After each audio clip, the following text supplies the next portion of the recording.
তাহলে গরু যদি আমাদের মা হয়, যে আমাদের জন্ম দিয়েছে, আমরা তাকে রেখেছি একটা ঘরে, একটা খাটে, একটা বিছানায়। আর গরু যদি আমাদের মা হয়, গরুকে গলায় দড়ি দিয়ে আমরা বেঁধে রেখেছি গোয়াল ঘরে।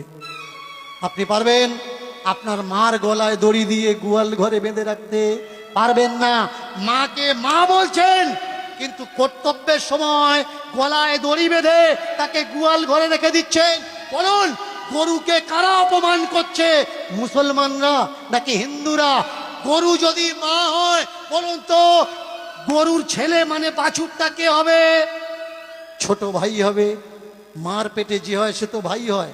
এবার বলুন, গরুর বাছুর হলে, বাছুরটা যদি আমার ছোট ভাই হলো, 21 দিন পরে গিয়ে প্রথম দোয়াটা কতদিন দেন? কতদিন পরে দেন? 21 দিন না?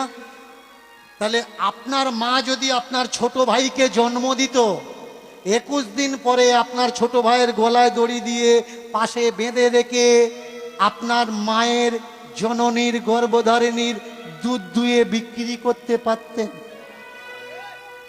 আমাকে বলবেন না যে আমি হিন্দু ধর্মের অপমান করছি। আমি প্রশ্ন করছি, আমি জানি না, আমি অবোধ শিশু।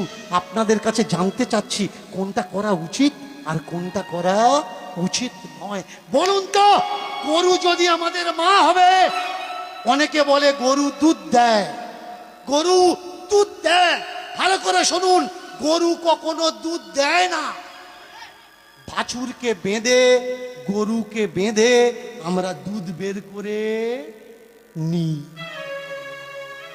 গরু আমাদের দুধ দেয় না, অচেরায় পড়ে দুধ বের করতে বাধ্য করাই। আর যদি দুধ না দেয়, লাথি মারে আমরা কি করি? সামনের পা বাঁধি, পিছনের পা বাঁধি। বলুন, যাকে মা বলে ডাকছেন, এই ব্যবহারটা যার সঙ্গে দিচ্ছেন, সত্যি কি ঠিক ব্যবহার দিচ্ছেন? এবার বলুন তো, যাকে মা বললেন, এটা আমার মা। তো ওনার কথাগুলো নিয়ে আপনাদের মতামত আপনারা কমেন্টের মধ্যে জানাবেন।